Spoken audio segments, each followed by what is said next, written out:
À la Générale des Assurances, nous vous proposons la protection santé groupe PSG, l'assurance santé au coût bien étudié pour tout regroupement de personnes légalement constituées, entreprises, associations, syndicats, ordres, etc., composés d'au moins 10 employés. Profitez de l'assurance santé complètement modulable nationale ou internationale avec une couverture de vos frais de santé au choix à 50, 60, 70, 80, 90 et même à 100%. Hospitalisation, soins dentaires, soins optiques et encore plus. Pour tout type d'assurance, appelez-nous au 25 31 77 75 ou rendez-vous dans une de nos agences. Au groupe GA, on vous croit, on vous suit. Les reins assurent une fonction vitale à l'organisme, à savoir l'élimination par les urines des déchets présents dans la circulation sanguine. En cas d'insuffisance rénale terminale, les reins ne peuvent plus assurer cette fonction et engagent ainsi le pronostic vital du patient. Il est en ce moment impératif de recourir à la dialyse ou à la transplantation rénale. La dialyse est une méthode d'épuration du sang à travers une membrane. Actuellement, 2 types de dialyse sont possibles. L'hémodialyse et la dialyse péritonéale. La dialyse est nécessaire à vie pour les insuffisants rénaux, à moins de bénéficier d'une greffe rénale.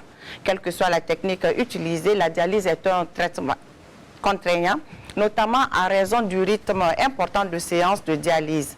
De plus, il est nécessaire de respecter un régime alimentaire très strict. La dialyse permet une meilleure réinsertion socio-professionnelle et améliore ainsi la qualité de vie du malade insuffisant rénal en phase terminale. On compte actuellement, selon l'OMS, environ 2 millions de personnes en dialyse dans le monde, ce qui représente que 10% des personnes qui sont dans le besoin. Aujourd'hui, Santé Mag se penche sur la question de la dialyse au Burkina Faso avec pour invité Dr Eric Tougma. Dr Tougma est chargé de mission au ministère de la Santé.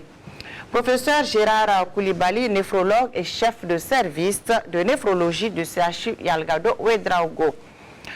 Également avec nous ce soir, Dr Adama Karambiri, il est néphrologue et chef de service de néphrologie au CHU Bogodogo. Et puis, M. Draman Paré.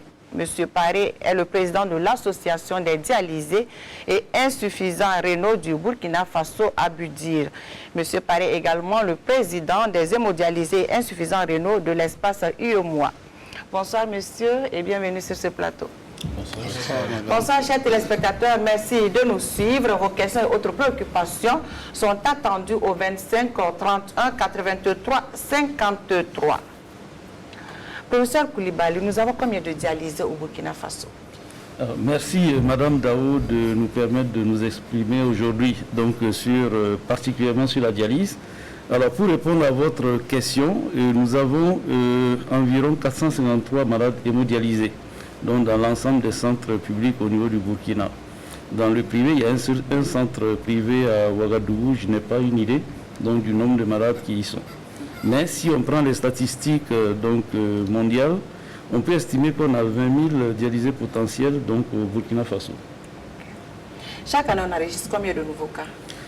Combien de nouveaux cas? On n'a pas de statistiques précises, elles sont surtout hospitalières. Et nous ne pouvons pas, on va plutôt parler de ceux qui ont besoin de dialyse qui arrivent dans nos hôpitaux. Donc par exemple, quand je prends le cas de l'hôpital Yalgado, on a en moyenne 20 nouveaux patients qui ont besoin de dialyse. Donc si vous rapportez sur l'année, ça fait 240. Et avec les collègues, on a essayé de faire le point. Donc on se retrouve avec environ 800 nouveaux patients qui devaient être pris en dialyse par an. Ceux qui arrivent à l'hôpital. D'accord. Docteur Karambiri, vous êtes au CHU Bogodogo. À combien estimez-vous les nouveaux cas? Chez nous, on estime qu'on a environ une centaine de patients par an qui ont besoin de dialyse. Nous ne pouvons pas offrir actuellement la place à tout le monde. D'accord. Docteur Tougma, quelle est la situation de la dialyse au Burkina Faso? Merci Madame Dao. Peut-être un petit rectificatif, c'est Monsieur Tougma. Voilà, je suis chargé de mission, administrateur des hôpitaux et des services de santé. Alors, quelle est la situation de la dialyse? Il faut dire qu'au niveau du secteur sanitaire public, nous avons 4 centres hospitaliers qui ont des unités de dialyse fonctionnelles. Il s'agit du CHU Alado et Draogo, du CHU Bogodro, du CHU Tengango et Abobo du lasso du CHU Sano Sourou. Alors, comme le professeur vient de le dire tout à l'heure, à Ouagadougou, il y a également un centre privé qui fait la dialyse. Bon, il faut dire que pendant longtemps, de 2000 à 2018, seul l'hôpital Yalado faisait la dialyse, et c'est à partir de 2018 que Tengango et Bobo ont ouvert et Borodro à partir de ce début d'année 2020. Et cette évolution a été bien entendu possible grâce vraiment à des investissements conséquents au niveau de l'État, et avec également l'accompagnement d'un certain nombre de partenaires, notamment au niveau de certaines entreprises, grandes entreprises publiques comme privées. Et ce que nous pouvons également ajouter, c'est qu'il y a de gros efforts qui sont faits en matière de formation et du personnel. Actuellement, nous avons une vingtaine de médecins et néphrologues. Il y a également l'ouverture de la filière et des attachés de santé en hémodialyse, qui a permis de former et de mettre à disposition des centres, en tout cas à ce jour, une quarantaine d'infirmiers spécialisés en hémodialyse. Dernier point important, c'est le financement et la subvention que l'État accorde, une subvention spécifique aux centres hospitaliers qui font la dialyse, parce que la dialyse, les séances de dialyse coûtent cher. Donc cet accompagnement de l'État-là, elle est là depuis un certain nombre d'années.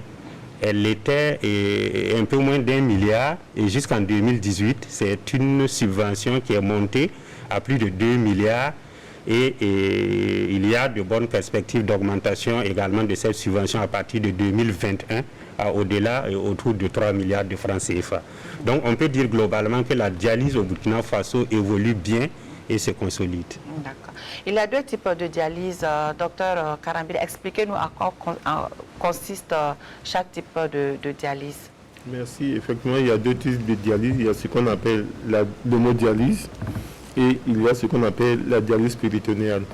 L'hémodialyse, c'est une technique qui va consister à brancher le malade sur un appareil qu'on appelle le moniteur de dialyse, un générateur, à partir d'un accès vasculaire qu'on va créer au niveau du malade.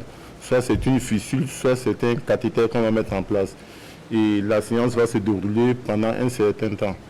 Et la deuxième séance de dialyse, la deuxième technique de dialyse, c'est la dialyse péritonéale. On va mettre un cathéter qui est un tuyau au niveau du nombril du patient, au niveau plus bas. Et on va permettre au malade de s'infuser une solution, et il va se promener avec cette solution-là pendant un certain temps, et après il va s'asseoir et vider. Et dans la première technique, il y a la membrane de dialyse qui est l'urine artificiel. Dans la deuxième technique, il y a la membrane là qui est le péritoine. Et cette technique, la deuxième technique, la dialyse péritonéale, il y en a 2. Il y a la dialyse péritonéale qui est continue ambulatoire et que le malade fait dans la journée. Et l'autre technique, c'est la dialyse péritonéale automatisée qui est faite à partir d'une machine quand le malade est couché. Et quelle est la technique qui est utilisée chez nous, au Burkina Faso? Mais au Burkina Faso, c'est l'hémodialyse qui est utilisée. Professeur Koulibaly, expliquez-nous en quoi consiste une séance de dialyse. Alors, comment se déroule une séance de dialyse? Il faut que le patient vienne au centre. Alors quand il arrive, donc il y a un certain nombre de paramètres qu'on prend, et un des plus importants, donc c'est le poids du malade. Et en ce moment, le générateur dont parlait le docteur Karambiri est prêt, donc avec les lignes, tout le matériel pour pouvoir faire la dialyse qui est monté.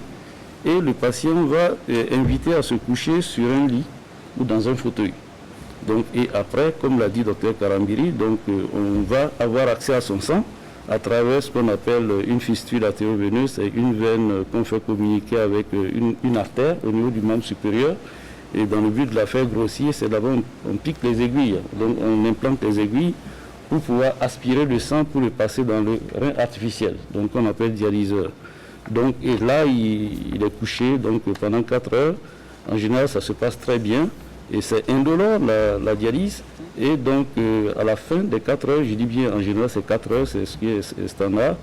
À la fin, donc, l'attaché de santé, l'infirmier de dialyse, va restituer donc, le sang du malade qui se trouve dans les circuits extracorporels, donc hors de son corps. Et il est restitué et après on reprend son poids. Mais pendant les 4 heures, le malade est surveillé. Donc l'infirmier a l'œil sur lui, les médecins ont l'œil sur lui, on prend régulièrement sa tension. Il y a des paramètres qui figurent donc, sur l'écran, donc au niveau de l'appareil, et c'est noté régulièrement. En général, c'est noté chaque heure. Voilà en gros ce qui se passe. Donc je dis bien qu'à la fin, il reprend son poids, parce qu'un malade, entre 2 séances de dialyse, il prend de l'eau. C'est le malade qui n'urine pas. Donc tout ce qu'il boit, tout ce qu'il mange, et l'organisme lui-même produit de l'eau. Donc ça a tendance à s'accumuler. Donc quand il arrive, donc il a un poids plus élevé que celui qu'il avait à la fin de la dernière séance. Donc c'est cet excès d'eau qu'on retranche voilà, pendant les 4 heures et pendant les 4 heures aussi. Donc à travers les différents échanges qui se font à travers la membrane donc, de dialyse. Donc ce qui est considéré comme sale entre griffes, donc les déchets sont éliminés et ce qui est bon dans le bain de dialyse donc, va rentrer chez le patient. Voilà. Monsieur Paré, comment vous portez-vous? Oh, je peux dire que je me porte très bien. Dans les années 1980-1990, si l'on souffrait d'insuffisance rénale en phase terminale au Burkina Faso, il fallait s'attendre au pire. Pour les plus nantis, il fallait se rendre en Europe pour bénéficier de soins appropriés. Le Burkina Faso a commencé à prendre en charge ses premiers patients qui nécessitaient des dialyses dans les années 2000. À cette période, la jeune unité d'hémodialyse ne pouvait prendre en charge que 10 patients. Les choses ont évolué depuis lors, mais des difficultés persistent, à savoir une demande qui dépasse toujours l'offre. Des patients qui ont besoin de 3 séances par semaine sont obligés de se contenter d'une tous les 10 jours. Cependant, depuis le mois de juillet 2020, le CHU Yalgado Ouédraogo arrive à offrir aux malades 2 séances d'hémodialyse par semaine. Cette amélioration a été impactée grâce à un partenariat entre l'hôpital et une structure privée de la place, Salif Belem et Ismaël Diloma Sirima. Des équipements à la pointe de la technologie pour soulager les personnes dont les reins ne fonctionnent plus. Ces appareils pour l'hémodialyse du CHU Yalgado Ouédraogo ont été acquis grâce à un partenariat avec une structure privée. L'accord qui lie les 2 partenaires permet au CHU Yalgado Ouédraogo de lever certains soucis. Ils ont remplacé tout ce que nous avions comme installation. Bien sûr, Vétus, qu'on réparait difficilement. Et dans la convention, il est précisé que leur obligation, c'est effectivement d'installer de nouveaux équipements, d'assurer la maintenance et de pouvoir nous livrer les consommations, ce qu'on appelle les kits d'hémodialyse, à tout moment que nous les demandons. Ce partenariat est lancé depuis janvier 2020. Il est entré dans sa phase opérationnelle en juillet. 5 mois plus tard, la direction de l'hôpital se dit satisfaite tout en signalant que l'œuvre humaine est toujours perfectible. On devrait pouvoir faire 2 séances par semaine. Alors avant que nous ayons ces installations nouvelles, les patients peuvent faire une séance tous les 5 jours. Donc pour avoir 2 séances, il faut compter une dizaine de jours. Donc ça veut dire qu'en réalité, certains patients pouvaient être sous-dialysés. Bon, ce n'était pas aussi directement de notre faute parce que nos capacités étaient très réduites. Et je vous assure, la crainte c'était que les appareils tombent en panne. Et en réalité, ils tombaient en panne aussi. Depuis que ce système est là, nous n'avons pas cela. Parce que les maintenanciers de l'entreprise, en tout cas, sont sur place tous les jours à l'hôpital. Parce que c'est un système qui est toujours en implémentation. L'autre raison de satisfaction du directeur général du CHU Yalgado Ouédraogo est que grâce à ce partenariat, l'hôpital n'a plus à débourser des fonds pour installer des générateurs d'hémodialyse. Une situation bien différente de celle qu'a connue le professeur Lengani dans les années 80 et 90. Pour l'exercice de la néphrologie, il n'y avait rien, puisqu'il y avait un seul service, c'était la médecine C, où les malades qui avaient des problèmes néphrologiques, des problèmes rénaux en médecine, étaient hospitalisés.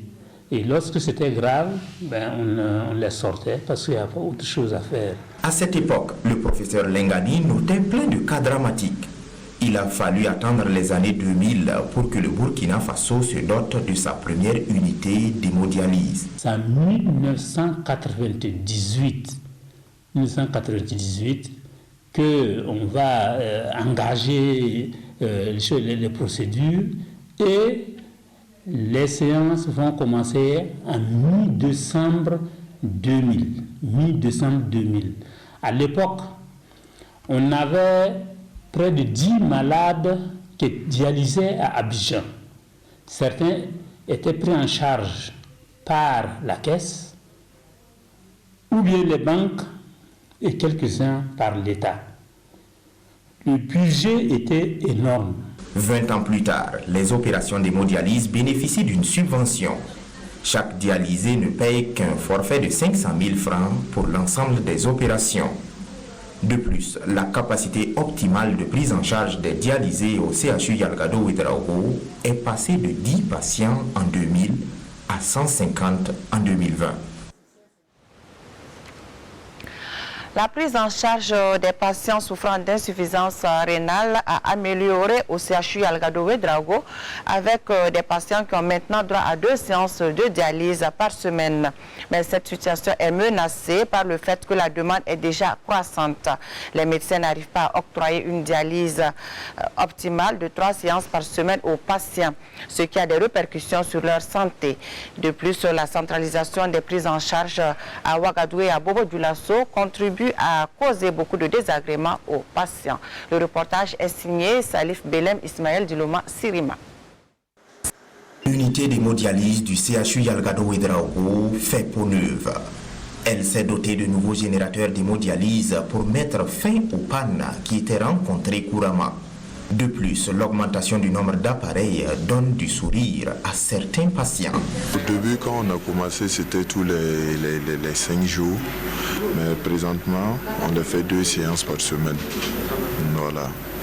On fait 2 séances par semaine. Et 2 séances par semaine, il arrive souvent qu'on soit reporté. Ouais, on soit reporté parce que le nombre est un peu élevé. Des demandes qui ne font que croître et qui plongent de plus en plus le CHU Yalgado Ouédraogo dans des positions inconfortables. Avec notre capacité en personnel, en appareil, nous ne devrions pas avoir plus de 200 patients, au moins tout au plus 150 patients, parce que chaque patient devait recevoir une dialyse optimale, notamment 3 séances de dialyse par semaine. Bon, nous, du fait de ce nombre pléthorique, nous ne pouvons pas assurer une dialyse optimale à nos patients. Et il faut savoir qu'il y a encore un plus grand nombre qui a besoin d'être dialysé. Et ça, nous les recevons tous les jours, ils ont besoin d'être dialysés. Malheureusement, nous n'avons pas la place pour ces patients. Bon, qu'est-ce qu'il faut faire? Bon, si un patient arrive à un niveau d'insuffisance rénale terminale et qu'il ne peut pas faire la dialyse, vous êtes obligé de lui dire, de lui expliquer pendant des heures qu'il a besoin de dialyse, mais vous ne pouvez pas lui offrir. Donc ça, c'est vraiment un vrai problème. Soumis par moment à cette impuissance, les médecins optent pour des entorses à la règle de 3 dialyses par semaine par patient afin de soulager le maximum de demandeurs. Cette action, qualifiée de dialyse au rabais par certains, a des répercussions sur la santé des personnes atteintes d'insuffisance rénale. La conséquence, c'est que les patients, comme ils ne sont pas bien dialysés, ils auront beaucoup de complications cardiaques, complications osseuses, si bien qu'ils auront tendance à venir tous les jours à l'hôpital. Et cela est un fardeau pour les soignants, parce que vous devez les recevoir tous les jours pour la dialyse non seulement, mais aussi pour d'autres soins. Et ça, c'est très, très lourd. À cette difficulté s'ajoute le fait que les patients souffrant d'insuffisance rénale de tout le Burkina Faso sont traités principalement à Ouagadougou et à Bobo-Dioulasso. Une situation qui occasionne des désagréments. Je lance un cri de cœur aussi à nos autorités de faire un effort pour déconcentrer les centres de dialyse dans les régions. Comme ça, ça peut soulager certains malades qui sont dans les régions et qui se déplacent à tout moment. Venir, c'est pas facile. En plus de décentraliser les unités d'hémodialyse dans les régions, certains médecins évoquent la question de la transplantation rénale. Elle serait une alternative pour soustraire les patients d'une permanente hémodialyse.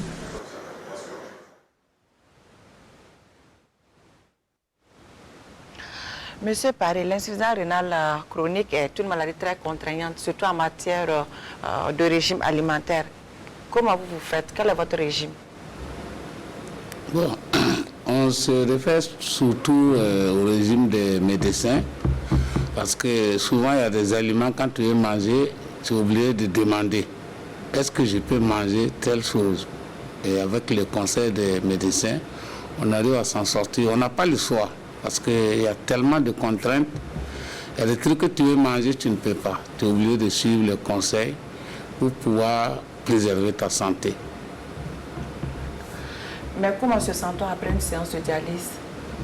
Bon, vous êtes fait dialyser quand, la dernière fois?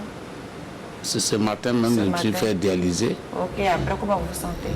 Après la dialyse, je pense qu'on sent qu'on est un peu à l'aise.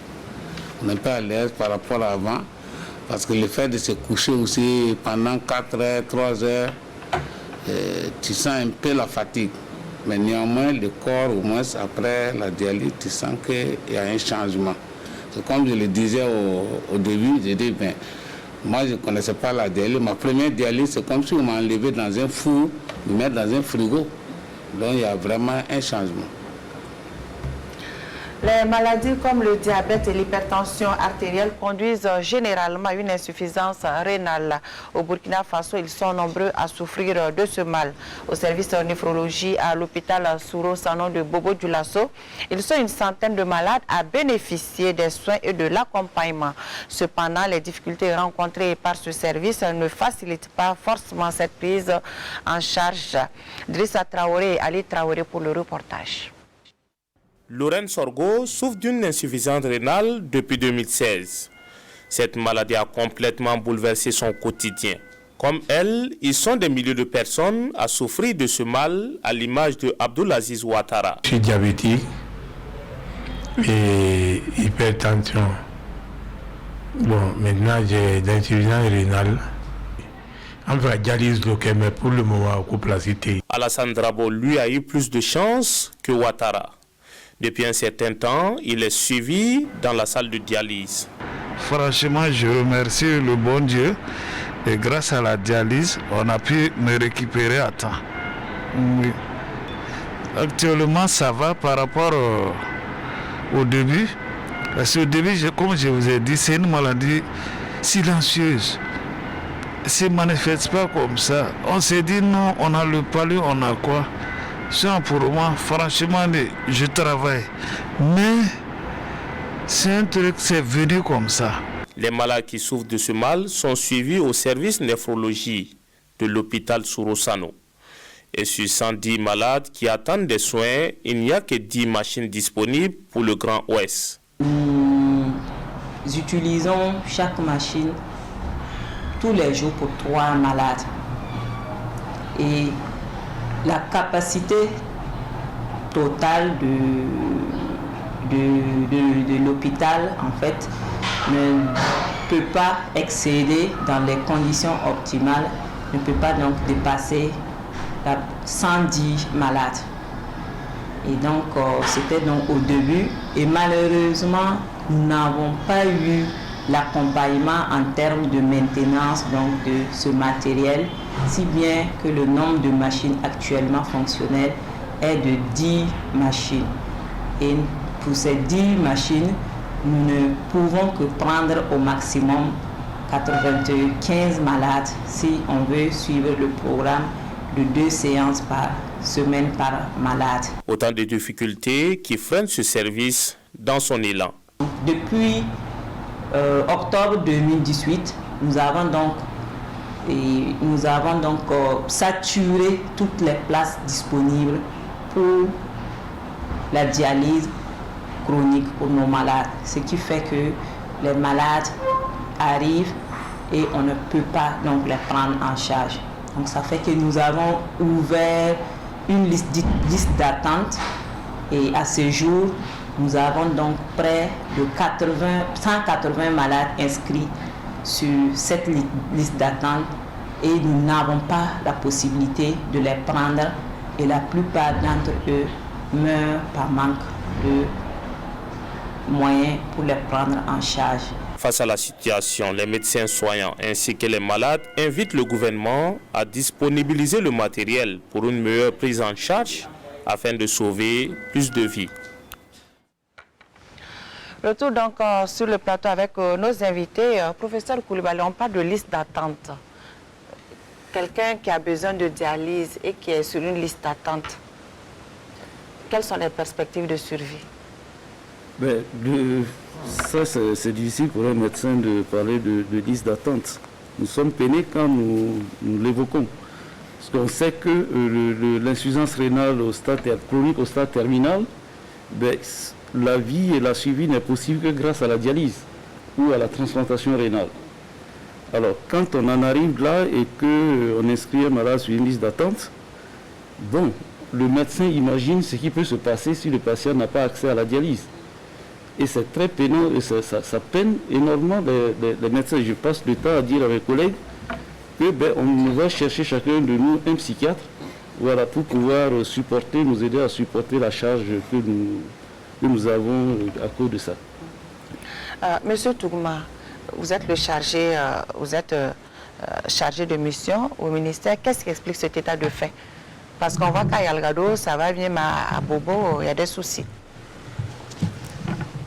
Et nous pouvons dire que sur cette question, véritablement, il y a des évolutions, que ce soit à Yalgado et à Bobo et à Bogodro, parce que il y a le partenariat dont le DG de Yalgado a parlé tantôt dans l'élément qui est passé, a été également, c'est un partenariat que le ministère de la Santé a accompagné les hôpitaux et dans cette démarche où les hôpitaux ont contracté un partenariat avec le représentant d'un équipementier et bien connu mondialement dans le domaine de la dialyse. Et le partenariat et les engagements du partenaire, c'est de fournir les équipements de dialyse, c'est-à-dire les générateurs, les fauteuils, et les lits, et les équipements de la salle d'eau, procéder à leur installation, assurer la maintenance de ces équipements, également assurer la formation des utilisateurs. C'est déjà fait à Bobo, c'est en cours. Et tout ça, sans que l'hôpital ne débourse un rond. La contrepartie est que l'hôpital va s'engager à prendre les consommables de dialyse auprès de ce partenaire. Alors, tous les sites fonctionnels actuellement se sont engagés dans cette démarche. Et Bordeaux et Yalgado en premier, ensuite Bobo et le CHU de Tenganogo. C'est en cours, c'est déjà effectif. À Yalgado, c'est effectif. Oui, à Bordeaux, c'est effectif. À Tenganogo, c'est en cours. À Bobo, les installations, les nouvelles installations ont été, les anciennes installations dont le médecin néphrologue parlait tantôt, ont été remplacées. Okay. À Bobo, il y a 16 générateurs qui ont été installés dans le cadre de ce partenariat, avec 2 en réserve et qui vont incessamment, et je pense que probablement d'ici la fin de cette semaine, être mis en marche. Donc cela veut dire qu'il n'y aura plus de liste d'attente, normalement. Les listes par rapport aux questions peut-être de panne d'équipement ou de rupture en termes de produits, de consommables, oui. Mais les enjeux liés à la liste d'attente, c'est comme je le disais tantôt, c'est surtout les questions liées au financement de l'accès à la dialyse. Parce que les consommables, malgré tout, coûtent cher. L'État a décidé d'accompagner les hôpitaux et comme je le disais tantôt, à travers une subvention qui remonte à plus de 2 milliards. Quelque chose. Les malades paient un forfait de 500 000. Mais comme les 2 milliards permettent à l'étape actuelle de prendre en charge autour de 500 malades. D'accord. On a parlé également de la transplantation rénale, c'est une alternative. Est-ce que notre plateau technique peut permettre d'envisager cela dans les brefs délais? Alors, la transplantation, comme vous l'avez dit, c'est une alternative, c'est même le traitement de choix, donc de l'insuffisance rénale au stade terminal. Alors, en termes d'équipement, on a un plateau technique qui est quand même suffisant actuellement, donc pour pouvoir faire la transplantation. Et on a également, en termes de ressources humaines, on a quand même des ressources humaines, et bien sûr qu'on a toujours besoin d'accompagnement par des centres qui sont plus entraînés, donc pour pouvoir commencer ce type de projet. Et par contre, là où on n'est pas encore prêt, c'est sur le plan législatif. Donc là, les autorités au niveau du ministère, les autorités au niveau du pays, donc en sont bien conscientes et je crois que nous sommes en phase. Donc pour que on puisse mettre tout en place pour pouvoir avoir accès à la transplantation rénale. Et je crois vraiment sur le plan législatif, les choses avancent. Oui. Quels sont les effets secondaires d'une dialyse, M. Paris? Après une dialyse, qu'est-ce que les effets secondaires, c'est quoi? Bon, les effets secondaires, c'est d'abord la fatigue. On sent qu'on est fatigué. Et souvent, il y a des gens qui ont envie de boire. Comme souvent on dit à quelqu'un de ne pas boire, c'est en ce moment que tu as envie de boire. Ça assèche la gorge? Voilà, ça assèche un peu. Tout le monde, parce que, comme le professeur l'a dit, quand tu viens avec un poids de base, on diminue. Tu peux venir avec 65 kilos, alors que ton poids de base, c'est 60 kilos. Donc, si on enlève 5 kilos dans le corps, que les médecins nous disent que c'est trop, si on enlève ça sur quelqu'un, il y a des moments où tu as des crampes. Il y a des moments où tu as des crampes ou bien des vomissements parce que tu n'arrives pas à supporter. Voilà pourquoi on conseille souvent les dialysés de ne pas prendre trop de poids. Quelqu'un qu'on enlève 1 kg ou 2 kg par rapport à quelqu'un qu'on doit enlever 5 kg dans son organisme, c'est compliqué. Donc c'est surtout ça le problème. Sans quoi, quand tu es dans les règles, tu fais ta dialyse et tu te lèves, tu pars travailler. Je pense que c'est à cause de ça même que l'État a subventionné. Parce que je vois, il faut travailler pour faire avancer le pays. Mais en faisant la dialyse, on n'a pas dit de faire aller dormir. Quand tu fais là, tu te sens. C'est quand c'est trop que tu es fatigué. Mais quelle appréciation faites-vous actuellement de la prise en charge des patients de la dialyse en tant que leur représentant? En tant que responsable d'abord, c'est-à-dire, je ne finis pas de dire merci pour tout ce qu'on fait pour nous. C'est bon. Mais le vrai problème actuellement là, c'est la liste d'attente. Même au niveau de mon bureau, les gens viennent chaque fois demander à l'association qu'est-ce qu'on peut faire pour pouvoir prendre les malades. C'est la liste d'attente là, parce que nous sommes dedans. On sait que celui qui ne dialyse pas, on sait ce qui va l'arriver après. Maintenant, après ça, il y a aussi le problème de greffe. Je vais demander encore aux autorités de voir ça, comme le professeur l'a dit tout de suite, parce que quand on fait des calculs, ça devient encore moins cher par rapport à la dialyse. Si on calcule le coût de la dialyse de quelqu'un qui fait 15 ans, 10 ans, 15 ans de dialyse, ça devient plus cher au pays. Donc, avec la greffe, on peut aller où on veut, on peut tout faire. Je pense que c'est mieux. Et demander aussi, il faut sensibiliser les gens. Moi, mon problème, c'est ça, parce qu'aujourd'hui, là, si on a une liste d'attente, c'est parce que les gens même négligent la maladie. Les gens négligent. Quand vous prenez l'insuffisance rénale, la majorité, c'est le diabète, c'est la tension, c'est le truc qu'on peut éviter. 90% qui sont dans la dialyse, là, c'est par ignorance. Moi-même en tête. Sans quoi, c'est un truc, si les gens acceptent le conseil, ou bien aller à l'hôpital quand on est bien portant, aller voir un médecin, voir sa glycémie, contrôler sa tension, je pense qu'on peut diminuer cette maladie. Mais mes parents, moi aussi, là, ils attendent de venir sur le brancard. Ils se lèvent maintenant, on ne peut plus le consoler. Merci. D'accord. Monsieur Tougouma, quelle est la nouvelle stratégie du ministère de la Santé pour améliorer la prise en charge des dialysés? Et puis surtout, qu'est-ce que vous faites pour faciliter la transplantation rénale au Burkina Faso? Parce que si on attend l'aspect légal pour pouvoir avancer, c'est le frein actuel. Qu'est-ce que vous faites pour lever ce frein? Alors, c'est comme le professeur Koulibaly vient de le dire.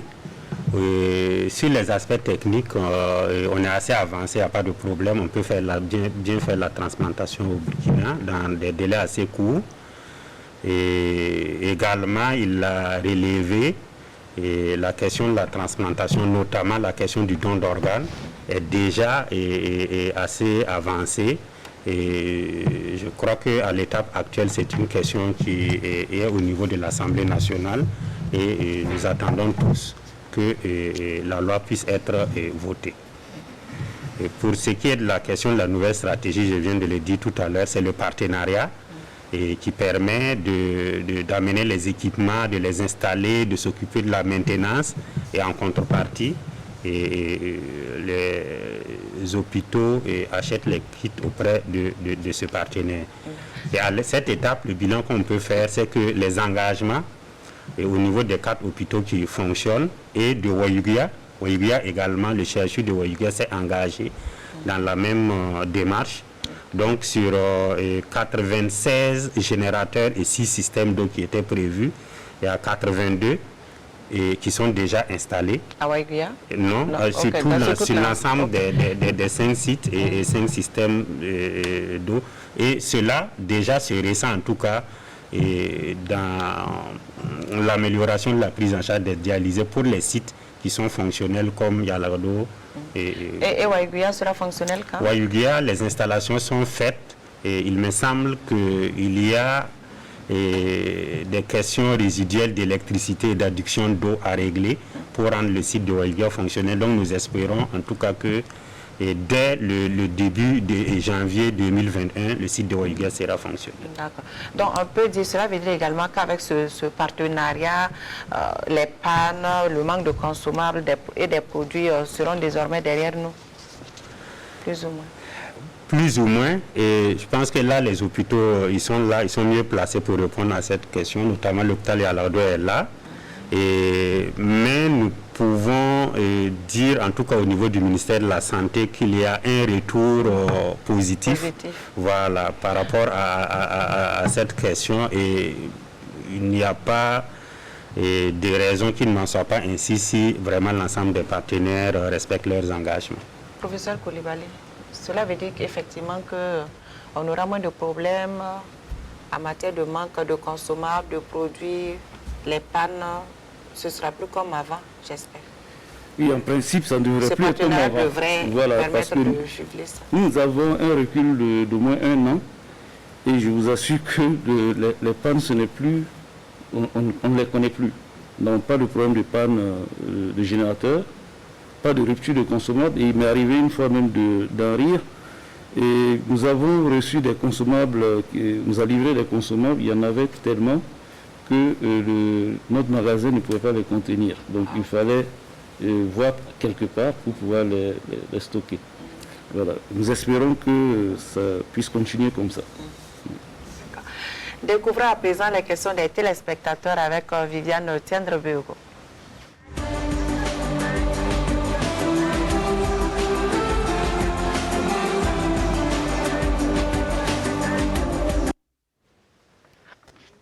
Faible affluence au téléphone. Nous avons Madame Ouedraogo qui nous a appelé de Ouagadougou. Elle constate qu'il y a très peu de structures où on a accès à la dialyse au Burkina Faso. Et sa question, c'est à quel moment les professionnels décident qu'un malade doit être mis sous dialyse. Est-ce que le processus est réversible?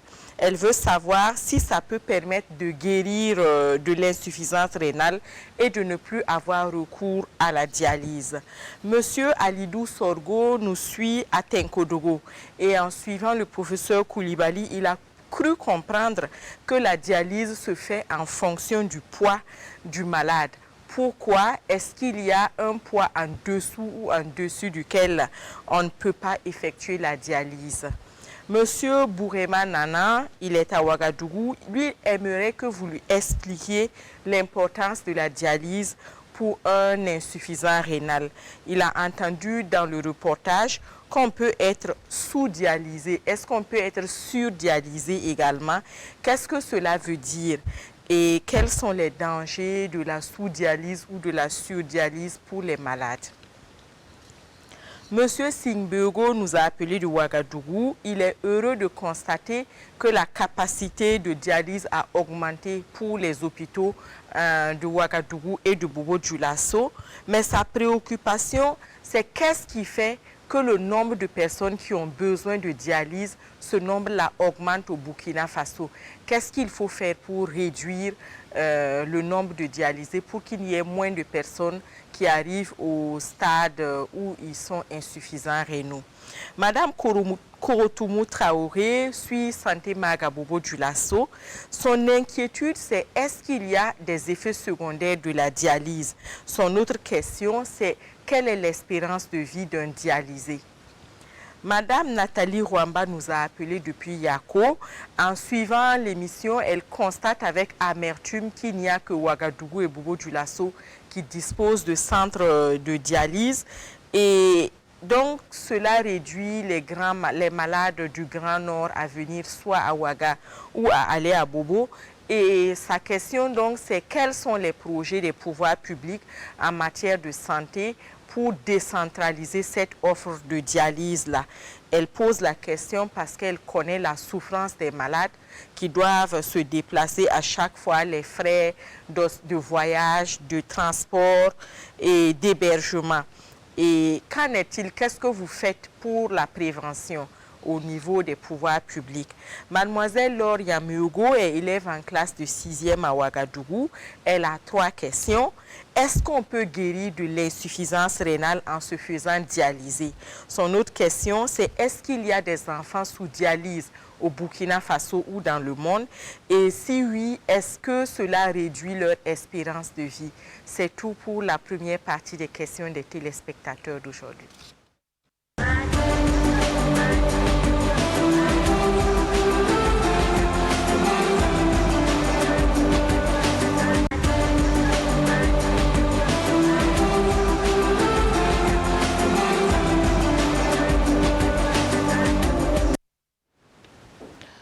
Donc, on commence avec la question de Mme Ouedraogo qui constate qu'il y a très peu de structures où on a accès à la dialyse au Burkina Faso. À quel moment on décide qu'un malade doit être dialysé ou pas? Est-ce que le processus est réversible? Elle veut savoir également si ça peut permettre de guérir, de ne plus avoir recours à cette technique. Professeur Koulibaly. Merci, Madame Dao. Alors, pour décider de la dialyse, ça dépend de type d'insuffisance rénale. Il y a 2 types, l'insuffisance rénale aiguë et l'insuffisance rénale chronique. Pour l'insuffisance rénale aiguë, il y a des critères bien définis, donc qui, par exemple, le fait d'avoir le sang trop acide, donc on fait de la dialyse. Et dans ce cas précis, dans le cas de l'insuffisance rénale aiguë, on a juste besoin de quelques séances pour accompagner le malade. Et donc, c'est une forme d'insuffisance rénale qui est réversible. Et le malade peut en guérir complètement. Mais bien sûr, il faut le suivre à vie, parce qu'il n'est pas encore... il risque d'avoir une maladie rénale chronique plus tard. Donc, il faut le suivre à vie. Maintenant, dans le deuxième cas, c'est l'insuffisance rénale chronique. Donc, il y a 5 stades de maladie rénale chronique. Et c'est au 5e stade qu'on parle donc d'insuffisance rénale terminale. En ce moment, le rein a moins de 10% de ses capacités. Et on ne peut pas vraiment vivre avec ça. Voilà, la survie n'est pas possible, sauf si on fait de la dialyse. Donc en ce moment, on commence la dialyse, et comme le rein, en réalité, il n'existe plus, on est obligé de faire cette dialyse-là à vie. Alors cette forme d'insuffisance rénale n'est pas réversible. Voilà. Maintenant, l'autre aspect de la question, est-ce qu'on peut en guérir? Oui, j'ai déjà répondu à la question. Vous avez déjà répondu. Voilà. Ça dépend du type d'insuffisance rénale. Ok, M. Bourema Nana, lui, il aimerait savoir, comprendre l'importance de la dialyse, Dr Karambiri, pour les malades. Il a entendu dans le reportage qu'il y a des patients qui sont sous-dialysés parce qu'ils ont en dessous du nombre adéquat. Est-ce qu'il arrive aussi qu'il y ait des surdialysés, c'est-à-dire que le nombre dépasse ce qui est convenu? Non, je crois que... Les dangers des deux... Les dangers des deux procédures.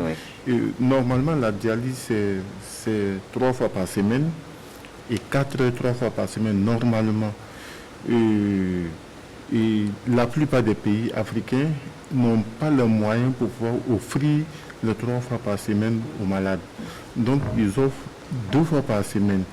Et lorsque on revient un peu en arrière, où on est avec des problèmes de consommables et des problèmes de générateurs, on ne pouvait même pas offrir ces 2 fois par semaine. Donc les malades dialysaient 1 fois tous les 5 jours pour ceux qui avaient la chance, ou bien 1 fois par semaine. Et ça, c'est pas la dialyse optimale.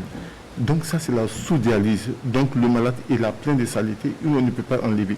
Et la dialyse, les 3 fois par semaine, ça c'est ce qu'on applique de façon conventionnelle. Sinon, le rein normal quand il fonctionne, mais il dépue le sang 7 jours sur 7. Donc on pense que 3 fois par semaine, là, c'est l'idéal. À défaut, 2 fois par semaine. Mais en dessous de 2 fois par semaine, c'est une sous-dialyse. Maintenant, il y a des malades qui ont besoin d'être dialysés peut-être 5 fois par semaine, mais de courte durée en fonction souvent de leur état cardiaque ou bien d'une autre maladie, mais ce n'est pas une surdialyse. Professeur Koulibaly, vous êtes interpellé par M. Sorgo Alidou. Donc, il a cru comprendre que la dialyse se faisait en fonction du poids. Pourquoi est-ce à dire qu'il y a un poids au-dessous duquel ou au-dessus duquel on ne peut pas effectuer une dialyse? Alors, ce qu'il faut savoir d'abord, c'est qu'un sujet qui a le rein qui fonctionne bien, donc une bonne fonction rénale, et tout ce qu'on boit, ce qu'on a en excès d'eau est éliminé par les urines. Alors, quand on a une insuffisance rénale qui arrive au stade terminal, à un moment donné, on n'urine plus. Alors, ce qu'on boit, par où ce sera éliminé? C'est normalement pas les urines. Alors, si on n'urine pas, et cette eau va s'accumuler dans le corps. Et le malade, à un moment donné, il peut avoir de l'eau, comme on dit, dans le poumon, ce qu'on appelle l'œdème aigu pulmonaire, et il faut le prendre en urgence en dialyse. Donc, c'est pour cette raison donc, le malade en dialyse, on lui attribue un poids. Bon, quand je dis attribuer, c'est trop dire.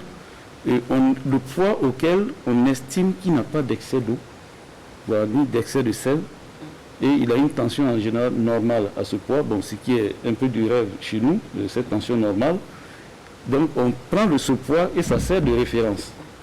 Je donne un exemple. Le malade, on lui donne le poids de base de 60 kg, il est vraiment sec à ce niveau. C'est ce qu'on appelle poids de base ou encore poids sec. Alors, entre 2 dialyses, il boit et il mange, ça s'accumule. Quand il vient pour sa séance de dialyse, on prend son poids. Normalement, le poids augmente et doit dépasser celui du poids de base. 60 kg. Voilà, il peut se retrouver par exemple à 62 kg. Donc, en cours pour la dialyse, on programme donc la machine de sorte qu'elle retranche les 2 kg, les 2 litres du patient. Donc, c'est pour cette raison que, mais ce n'est pas dit qu'en dessous d'un certain poids, on ne fait pas de dialyse ou bien au-delà d'un certain poids. Il y a un poids de référence. Voilà, il y a un poids de référence donc, qui permet de réduire voilà. les déchets. Non, surtout l'eau. Ah, l'eau, ok, voilà. D'accord. Docteur Karambiri, il y a M. Sengbero qui a appelé, donc il constate que la capacité de dialyse a augmenté, mais sa préoccupation, qu'est-ce qui fait qu'il y a toujours beaucoup de malades qui ont besoin de dialyse?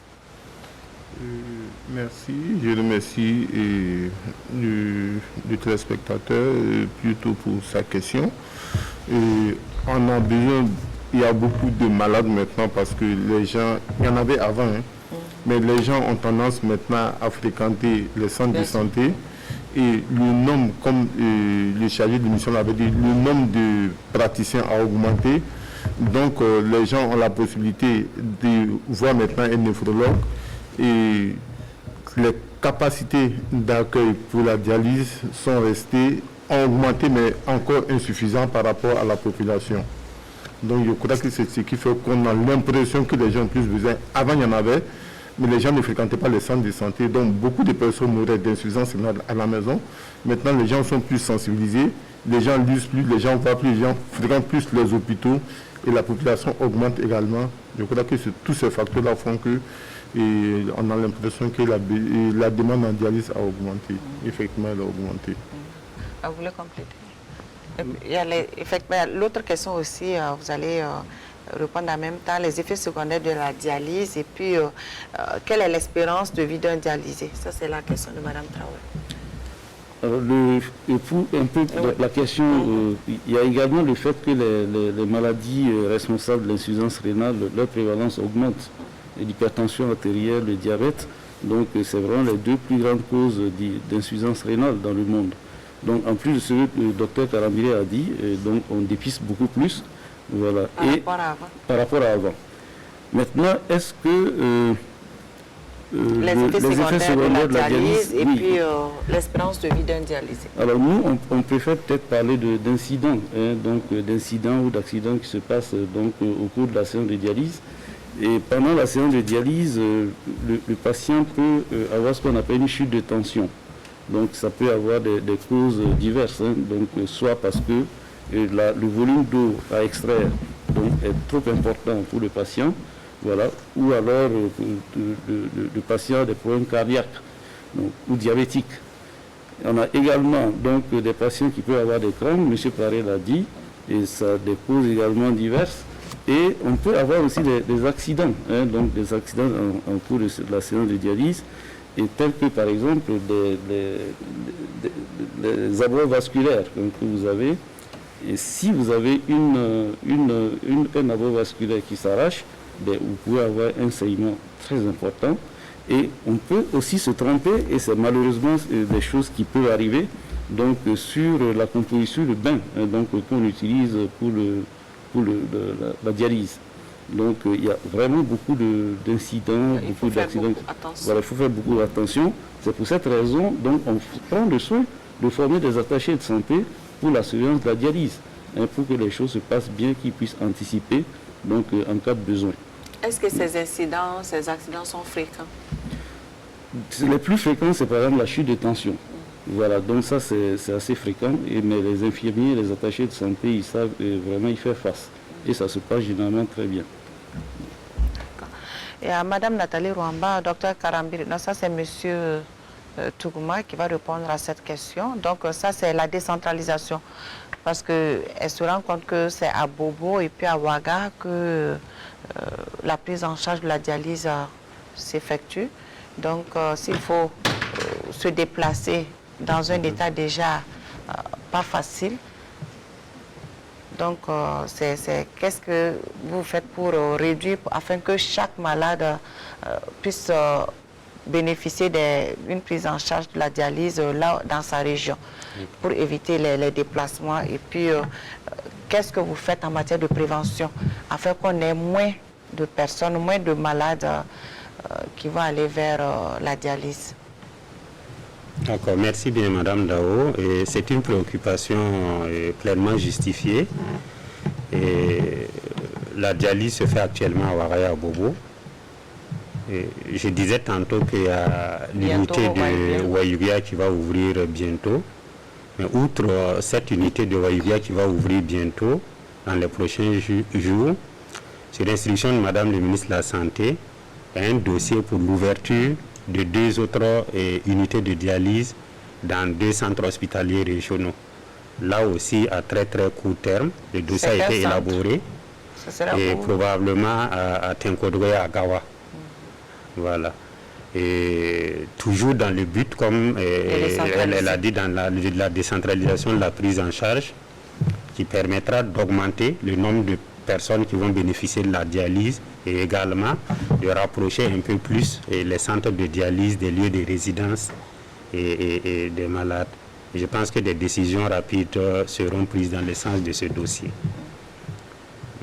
Et par rapport à la prévention, qu'est-ce que vous faites? Voilà, par rapport à la prévention, il y a des activités de prévention, comme ça a été dit de façon par le docteur et professeur Koulibaly et puis le président de l'association. Au niveau du ministère, il y a une direction qui s'occupe des maladies non transmissibles et qui travaille en étroite collaboration avec les hôpitaux pour qu'en tout cas un certain nombre d'activités puissent être menées et dans le sens de la prévention. La prévention, c'est vraiment tout ce qui est promotion de la santé, prévention et par rapport à nos habitudes de vie, nos habitudes de consommation et un certain nombre de changements de comportement. En tout cas, au niveau de cette direction, il y a un travail qui se fait. Professeur Koulibaly, il y a mademoiselle Loria Mego qui est élève en classe de 6e, donc qui a des questions. Est-ce qu'on peut guérir de l'insuffisance rénale en se faisant dialyser? Vous avez déjà répondu à cette question. Peut-être vous pouvez revenir un peu pour qu'elle puisse comprendre. Et puis l'autre question, est-ce qu'il y a des enfants sous dialyse au Burkina Faso ou ailleurs dans le monde? Si oui, est-ce que cela est dangereux pour leur croissance? Oui, merci. Il y a une question à laquelle on avait omis à laquelle on a oublié de répondre. Donc ça concerne l'espérance de vie. Oui, donc l'espérance de vie dialysée. Alors, je crois que M. Paré est un bon exemple. Donc ça fait, je crois, 17 ans qu'il est en dialyse. Voilà, donc en général, quand les malades n'arrivent pas trop tard donc, dans les structures de santé, et qui n'ont pas beaucoup de maladies, d'autres maladies en plus qu'on appelle de comorbidités. Donc, avec 3 séances de dialyse, l'espérance de vie est quand même bonne. Et avec, dans le but d'une bonne réinsertion socio-professionnelle. Donc, c'est à ça que sert la dialyse. Alors, pour répondre à la question de mademoiselle Yamiago, voilà, il y a des enfants qui sont dialysés. Nous avons dans nos centres des enfants dialysés les plus jeunes. Et dans notre centre, je me souviens, on a dialysé des enfants de 7 ans, donc, qui ont fait de la dialyse chronique. Et bien sûr que l'insuffisance rénale déjà a une incidence sur la croissance de l'enfant. Et c'est vraiment un grand défi à relever donc, dans la prise en charge des enfants qui ont une maladie rénale chronique. Donc le malade de l'enfant dialysé a certainement donc un problème de croissance. Voilà. Maintenant, pour revenir aussi à peut-on guérir de l'insuffisance rénale quand on fait la dialyse, et je l'avais dit, en cas d'insuffisance rénale aiguë, et c'est une forme d'insuffisance rénale donc qui est réversible. Donc là, elle peut être complètement réversible avec une guérison complète au niveau du rein. Par contre, l'insuffisance rénale chronique, elle est déjà irréversible et au stade terminal, lorsqu'on commence la dialyse, on ne peut plus l'arrêter, à moins de faire ce qu'on appelle la transplantation rénale. D'accord. Docteur Karambiri, un malade en besoin de dialyse non satisfait, quelles sont ses chances de survie? Le malade est dans un besoin de dialyse non satisfait. Puisqu'il y a des listes d'attente qui sont là. Qu'est-ce que ces chances de survie? Les chances de survie, je vais diminuer, mais comme la vie dépend de Dieu, c'est vrai que je juge à la fin. Sur les chances de vie diminuer parce qu'il y a beaucoup de comorbidités. C'est comme le professeur l'a dit, c'est comme M. Paré l'a dit également. Lorsque quelqu'un n'est pas bien dialysé et qu'il boit beaucoup d'eau, mais il s'expose à l'œdème aigu du poumon. Et lorsqu'il mange certaines nourritures également qui contiennent du potassium, mais s'il n'est pas bien dialysé, mais ça la mort subite également. Et la dialyse également affecte les os, parce que l'insuffisance rénale affecte les os. Et c'est la dialyse qui permet de rétablir un peu le calcium dans l'organisme. Et lorsque le calcium manque dans l'organisme, l'organisme va aller chercher le calcium là où il se trouve, mais le calcium il se trouve dans les os, mais il va prendre le calcium dans les os et ça va fragiliser l'os. Donc tout ça, avec l'anémie, avec tout ce qu'il y a comme problème lié à l'insuffisance rénale, je crois que lorsqu'il n'est pas bien dialysé, l'espérance de vie a encore diminué. Est-ce qu'ils sont nombreux, ces malades qui attendent vainement la dialyse salvatrice au Burkina Faso, professeur Koulibaly? Oui, ils sont nombreux. C'est pour cette raison que nous nous retrouvons avec des listes d'attente. C'est malheureux que nous en soyons arrivés à des listes d'attente. Parce qu'à Bo, il y a plus de 100 personnes qui sont sur la liste d'attente. Oui. Donc à Ouagadougou aussi, c'est... Ça dépasse la centaine. Voilà. Est-ce que c'est vrai qu'il y a des projets d'ouverture d'autres centres d'hémodialyse au Burkina Faso? Est-ce que nous disposons de suffisamment de personnel pour amorcer cette décentralisation? Professeur Koulibaly, vous qui avez parlé de formation des agents, est-ce que vous pensez qu'on peut envisager l'ouverture de toutes ces structures-là? Oui, on peut de ces pas... centres d'hémodialyse. Oui, une chose est d'avoir les structures et les équipements et l'autre c'est de les faire fonctionner. Le personnel. Voilà, donc récemment avec monsieur le chargé de mission, monsieur Touma, on a fait une évaluation que nous avons quand même des besoins pour les centres déjà existants. Hein, on a des besoins en personnel médical, en personnel paramédical et également en personnel de soutien hein, pour que tout se passe bien. Et si je prends le cas de l'hôpital Yalgado, et nous avons un centre qui a une capacité de 34, on a 34 postes. Mais du fait de l'insuffisance en personnel, et c'est en voie d'être résolu, nous n'arrivons pas à utiliser tous les postes. Et les infirmiers, ils sont, malgré le fait que les infirmiers soient soumis à une charge de travail très élevée. Parce que normalement, le ratio, c'est un infirmier pour 4 postes. Mais actuellement, les infirmiers, ils ont, et chacun, par séance de dialyse, au moins 7 malades. Alors, ce qui est dangereux pour eux, et également pour les malades, parce que la qualité de la surveillance peut s'en trouver et diminuer. Donc, et la santé du personnel et celle des malades. Donc, il nous faut énormément de personnel pour pouvoir résoudre un certain nombre de problèmes. Donc, M. Touma, oui. Alors, qu'est-ce que vous avez à dire par rapport à ce besoin de personnel? À ce besoin de personnel, et rappeler également que la formation des attachés de santé en hémodialyse a commencé en 2017 et qu'il y a une quarantaine des infirmiers spécialisés qui sont déjà affectés. Et ceux qui sont en fin de formation cette année, ils seront bientôt affectés. Je crois qu'il y a 20 seront bientôt affectés. Et la formation se poursuit. Donc au fur et à mesure que les cuvées vont sortir, on va les mettre à disposition de ces centres-là, notamment les centres déjà fonctionnels qui en ont besoin, mais également dans le cadre de la perspective de l'ouverture et des nouveaux centres tels que on vient de dire. Je tiens également à préciser que si Wayugia est fonctionnel et qu'on arrive à ouvrir pour Tenkodogo et Gawa, le professeur Koulibaly disait tantôt que nous avons globalement une file des malades dialysés actuellement qui est un peu moins de 500. En tout cas, nous ambitionnons au cours de l'année 2021 et passer à peu près un peu moins de 1000. À présent, le second lot de questions des téléspectateurs, c'est toujours avec Viviane Tiendrebego.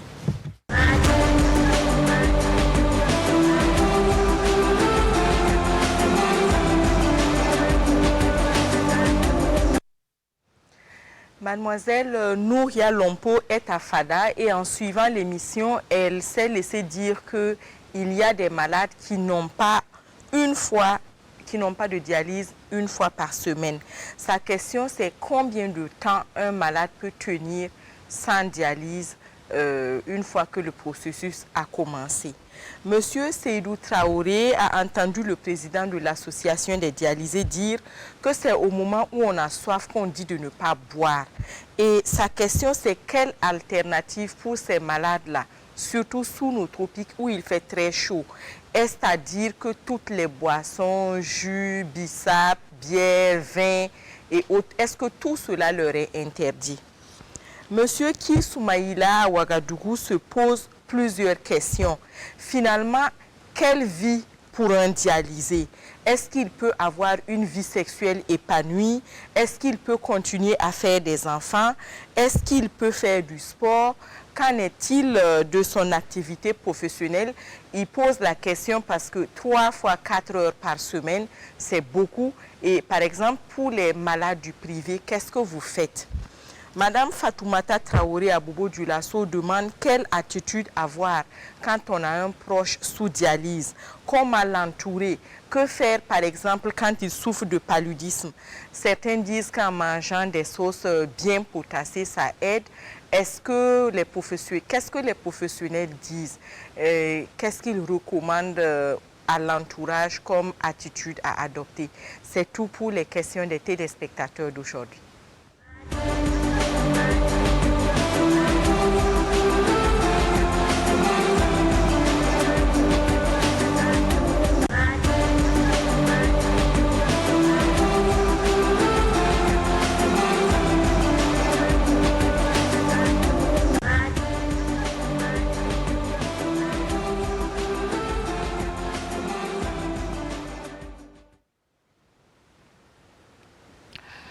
Professeur Koulibaly, c'est la question de mademoiselle Lompo qui est à FADA. Elle a appris à travers l'émission qu'il y a des patients qui n'arrivent même pas à avoir une séance de dialyse par semaine. Sa question est combien de temps un insuffisant rénal peut tenir sans dialyse? Bien sûr, quelqu'un qui est déjà dans le processus, donc combien de temps la personne peut tenir? Bon, il est difficile de dire combien de temps peut tenir un malade déjà dans une file de dialyse. Et parce que ça dépend de plusieurs facteurs. Donc ce qu'on appelle des comorbidités, donc toutes ces maladies que le malade peut avoir en plus de son problème rénal. Donc ça entre en ligne de compte et l'observance même donc des conseils hygiéno-diététiques que nous leur donnons. Alors si ce n'est pas respecté, et cette personne a certainement une suivi qui sera plus courte que celui qui respecte tout cela. Entre un malade qui a un cancer et qui a en plus également donc, un diabète et une hypertension artérielle, et comparé à celui qui n'a aucune de ces maladies et qui sont tous en hémodialyse, ben, il est clair que dans le premier cas, donc, la suivi a beaucoup plus de probabilité d'être plus courte. Voilà. Donc, il ne faut pas, monsieur Paré, vous avez à dire qu'après une séance de dialyse, vous avez soif et pourtant vous ne devrez pas boire. Donc, sous nos tropiques, il fait très chaud, donc on a besoin de boire. Est-ce qu'on peut boire un jus, quelque chose comme ça, du jus de bissap, de yamakoudi, l'eau, donc tout ça c'est interdit. Comment faites-vous pour tenir? Oui, c'est interdit. Bon, quand vous prenez le jus, tout c'est l'eau. Hein. Même souvent, tu vas voir quelqu'un que non, je prends la soupe, c'est l'eau. La bouillie, c'est l'eau. Mais quand il fait chaud comme ça, bon, la plupart du temps, c'est avec des petits morceaux de glace pour calmer la soif. Quand tu as ça à côté, et que bon, il ne faut pas exagérer aussi, tu peux aussi dépasser.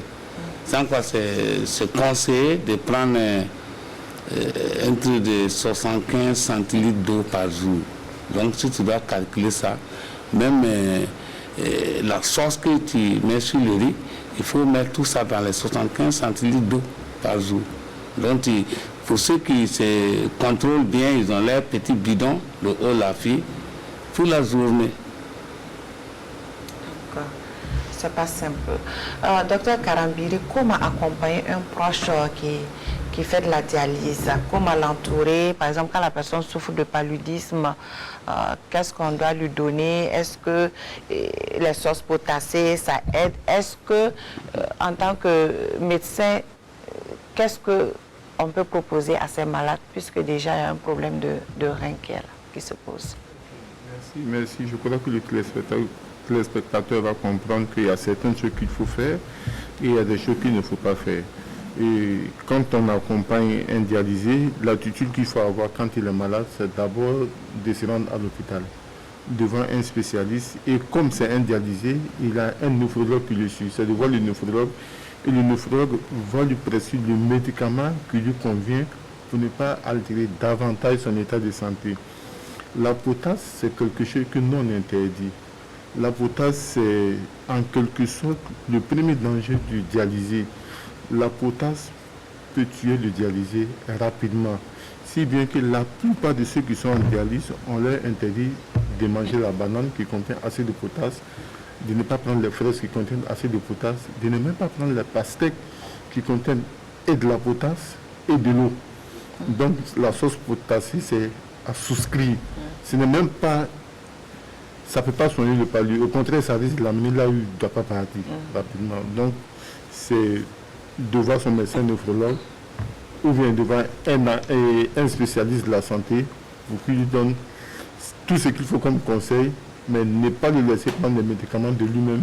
Ne surtout pas donner les médicaments traditionnels aussi, parce qu'on connaît ses effets bénéfiques, mais on ne connaît pas toujours ses effets néfastes. Et puis de ne pas lui donner surtout la potasse. D'accord. Monsieur Paré, c'est la question de monsieur Soumaïla. Donc, est-ce qu'on peut avoir, un dialysé peut avoir une vie sexuelle épanouie? Est-ce qu'il peut continuer à faire des enfants? Est-ce qu'il peut pratiquer du sport? Je vais m'arrêter à ces trois questions. Bon, je vais commencer d'abord par le sport. Le sport, à cause de la fistule, tu peux faire le sport, mais le sport individuel. Voilà, peut-être la marche. Si tu peux faire, si tu as le sou, tu peux marcher ou bien courir un peu, mais le sport individuel. Et sport de marche, là, tu peux, peut-être la fistule, là, tu peux perforer ça ou bien quelqu'un peut cogner ça, ça va s'arrêter même. Maintenant, la vie sexuelle, ça aussi, ça part avec l'âge. Parce qu'on assistait à des baptêmes des enfants dialysés. On assistait à ça. Mais maintenant, dans la vie normale aussi, avec l'âge, à un moment donné, que tu dois diminuer. Parce que nous, on a généralement un problème cardiaque, la majorité. Alors que si vous parlez de vie sexuelle, si tu continues à faire ça, tu vas te terminer vite même. Parce que, non, c'est un problème. C'est pas ça l'objectif. C'est pas ça l'objectif, c'est la santé qu'on cherche. Tout à fait. Voilà. Ok. Et puis, la dernière question de monsieur Ki, c'est, vous avez parlé de dialyse 3 à 4 heures par séance. Et il faut envisager 3 séances, 2 à 3 séances dans la semaine. Pour ceux qui travaillent dans le secteur privé, est-ce qu'ils peuvent obtenir des autorisations? Il n'y a pas de difficultés à ce niveau? Vraiment, il y a des difficultés. Souvent, il y a des dialysés même qui disent que 2 fois par semaine, là, j'en ai croisé un, il dialysait 3 fois par semaine, on l'a mis 2 fois, il dit que 2 fois par semaine, là, ça l'arrange. Tout simplement, c'est le samedi et puis un mercredi. Et j'ai vu aussi des gens qu'on les a licenciés dans le privé. On les a licenciés parce qu'ils sont sous dialyse. On a essayé de négocier, quoi, tout, et les gens ne comprennent pas. Alors que dans les normes, ça ne gêne pas, si ce n'est pas l'absence là pour aller faire la dialyse. Alors qu'actuellement, avec les médecins, il y a la dialyse de nuit. Par exemple, pour ceux qui travaillent, ils partent à partir de 18h. Ils font leur dialyse de 18h à 22h, 23h. Tu as fini ta dialyse, tu pars te reposer. Le matin, tu es au service. En tout cas, on avait ce problème. C'est ceux qui ne gagnent pas là. Mais actuellement, il y a la dialyse de nuit. Et ça arrange ceux qui travaillent dans le secteur. Voilà, dans les... Oui. D'accord. Ok, nous sommes presque à la fin de cette émission. Nous allons essayer de faire un tour de table. Docteur Karambiri, pour ceux qui ont des reins en bonne santé, que faut-il faire pour les maintenir en l'état, pour éviter d'aller vers une maladie rénale, a fortiori une insuffisance rénale chronique? Okay, merci pour la question. Je crois que le professeur Koulibaly l'a si bien dit. Les 2 premières causes de maladie rénale, c'est le diabète, c'est l'hypertension artérielle. Et la première cause dans la plupart des pays africains, c'est l'hypertension artérielle. Donc il faut éviter tout ce qui peut provoquer l'hypertension artérielle. Ça veut dire qu'il faut manger sainement. Sainement ne veut pas dire qu'il faut mettre beaucoup d'argent dans la nourriture, mais ce qu'on mange doit être bon. Pas trop salé, pas trop sucré. Et également, il faut mener une activité sportive régulière. Et il faut éviter la cigarette et il faut éviter les boissons frélatées. Et même non frélatées, il ne faut pas exagérer. Il faut éviter de ne manger que de la viande seulement et de boire la bière et dire qu'on a bien mangé. Non, il faut éviter tout ça. Et il faut fréquenter un centre de santé lorsqu'on est malade et éviter surtout les médicaments traditionnels, dont on ne maîtrise pas vraiment les effets secondaires. Et également, il faut éviter les médicaments de rue et l'automédication. Je crois que si on fait toutes ces pratiques-là, on peut être sûr qu'on protège ses reins. Monsieur Tougma, quelles sont les perspectives du ministère par rapport à la prise en charge de la dialyse au Burkina Faso? Merci Madame Dao. Et les perspectives du ministère de la Santé, c'est toujours de travailler à ce que le plus grand nombre qui en ont besoin puisse toujours avoir accès à la dialyse Et ce qui se fait déjà sur les dernières années montre que nous sommes sur la bonne voie. Et nous pensons également que ça va aller pour le meilleur parce que les plus hautes autorités du pays sur cette question de dialyse là en font une priorité. D'accord. Monsieur Paré, en tant que président des dialysés du Burkina Faso, quel message vous avez à l'endroit des populations, des personnes qui sont saines, qui ne sont pas malades, qui ne sont pas dialysées, et également pour les dialysés? D'accord. Pour les dialysés, je vais commencer là-bas d'abord, parce que je le dis très souvent, ça se passe dans la tête. Parce que l'insuffisance rénale n'est pas une fatalité. Mais souvent, les gens viennent tard. Les médecins même ont des problèmes pour même parler avec les malades. Bon, si tu marches, tu te dis que tu viens. Moi, j'ai été suivi pendant 4 ans. Je viens moi-même à l'hôpital. Si tu fais ça, tu ne vas pas avoir de problème. Tu fais ta future, même s'il y a l'insuffisance rénale, tu es préparé. Mais on attend, comme le docteur a dit, on mange tout. Après, maintenant, on ne contrôle rien. Alors que tu peux enlever 200 francs ou 250, s'arrêter dans une pharmacie, contrôler la tension, sans même partir à l'hôpital. Contrôler la tension. Parce que c'est un truc qui vient souvent. Soit c'est l'hypo, soit c'est l'hyper, et puis tu as des problèmes. Maintenant, par rapport même à notre train de vie, on fait peu de sport aussi. On fait peu de sport. Tu vas envoyer un enfant à 100 mètres, il va prendre une mobilette. Alors qu'ailleurs, il y a des pays où les gens marchent beaucoup. Quand vous regardez la majorité des dialysés, c'est ça aussi. Il faut faire le sport. Souvent, bon, le professeur me disait que non, c'est parce que le cœur là, j'ai tellement travaillé ça, parce que moi, il fait le sport. Il fait le sport, et c'est ça qui fait, et c'est ça même qui fait que je tiens un peu à la dialyse par rapport aux autres. Voilà, donc conseiller les gens, sensibiliser, je demande en même temps à ceux qui sont bien portants d'aller vers les médecins, aller contrôler la glycémie, aller voir leur tension, tout ça là pour éviter de tomber dans l'insuffisance rénale.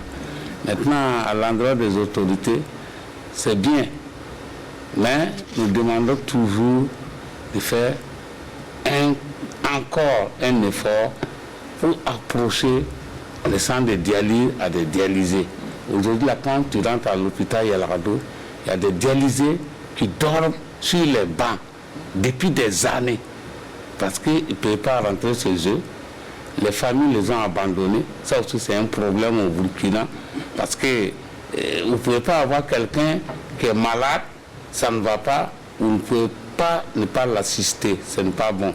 Donc actuellement, on a des malades sous la mer comme ça, qui dorment, qui ne savent pas où aller. D'autres, c'est leurs maris qu'ils ont laissés. Il y a d'autres, c'est leurs parents. Bon, même les médecins ont des problèmes avec nous. Mais je demande, les malades ont besoin aussi de soutien. C'est ça, ça aide même à guérir. Quand tu es malade, puis derrière là, ça ne va pas, c'est un problème. Le soutien moral est important. Voilà, maintenant, vraiment, je demande à ce que, regarde notre cas aussi, rapprocher les centres de dialyse là, aux dialysés, et surtout aussi aider les ministères. Ça, je demande à l'État. Et de passage, je dis grand merci pour tout, parce qu'on a écouté. Les dialysés, en tout cas, on a écouté. Où je parle, on a écouté. Donc, je dis merci aux autorités. En passant, pendant le Covid-19, nous, on n'avait pas un moyen pour amener les malades pour dialyser. Quelqu'un qui a 5 cancers, il va faire comment? Les véhicules sont arrêtés. Et le président, son excellent président de l'Assemblée nous a donné une maison où les gens mangeaient, ils dormaient, et puis venaient faire leur dialyse. Donc c'est des actions comme ça qui nous va droit au cœur. Nous demandons à tous ceux qui peuvent aider l'État pour la dialyse de le faire.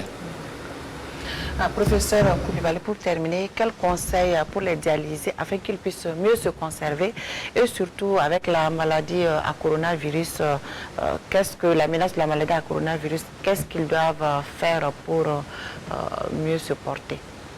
Bon, avant de répondre à cette question, je tenais aussi à remercier les autorités pour leur accompagnement. Parce que, comme l'a dit M. Paré, on est quand même écouté, même s'il reste encore beaucoup à faire.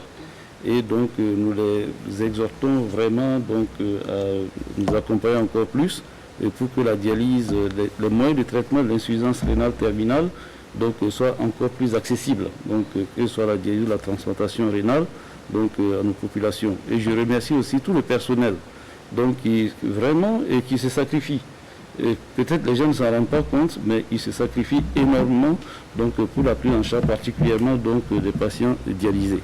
Alors pour ce qui concerne votre question, il faut d'abord qu'ils respectent, ils suivent les conseils de leurs médecins. Donc les mesures hygiéno-diététiques, on l'a dit plusieurs fois ici, c'est très important. Celui qui ne les respecte pas, il ne pourra pas du tout avoir une survie bonne. Et pour ce qui concerne particulièrement le coronavirus, ça ne sort pas du tout du cadre général. Donc les mesures ont été proposées.